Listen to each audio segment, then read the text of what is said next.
আসসালামু আলাইকুম। কেমন আছো সবাই? আলহামদুলিল্লাহ ভালো আছি। আজকে তোমাদের সাথে একটি রেসিপি নিয়ে হাজির হয়েছি। আজকে আমি বানাবো কদবেলের আচার। এর জন্য আমি কদবেল আগে থেকে কদবেলের খোসা থেকে ছাড়িয়ে নিয়েছি। আর এখানে আমি শুকনো মরিচ নিয়েছি আর 5 ফোড়ন তেলে নিয়েছি, একসাথে গুঁড়ো করে নিয়েছি। ঝালটা যে যার পরিমাণ মতো দিবে। এখানে আমি কদবেলটা কড়াইয়ের মধ্যে দিয়ে এর মধ্যে পরিমাণ মতো চিনি দিয়ে একটু নাড়াচাড়া করব। পরিমাণ মতো মিষ্টি যে যেরকম খায়, তারপরে একটু লবণ দিব পরিমাণ মতো।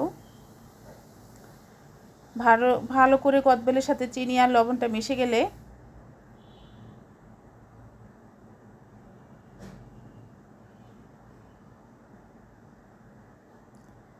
আমি আগে থেকে গুঁড়া করা শুকনা মরিচের গুঁড়া আর 5 ফোড়ন গুঁড়া হাফটা দিয়ে দিব, আর হাফ বাকিটুকু আমি একদম লাস্টে দিব যাতে ফ্লেভারটা থাকে।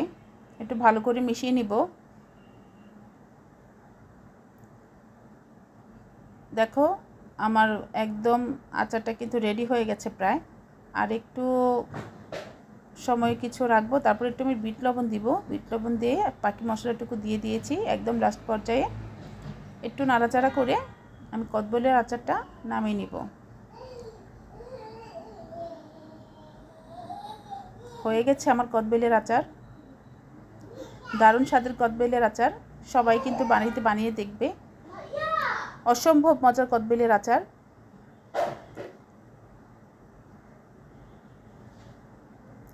আমি ফার্স্ট বানালাম, কিন্তু একবারে খেয়ে একদম ফিদা হয়ে গেছে সবাই। বারবার খেতে চাইবে এটা একবার খেলে।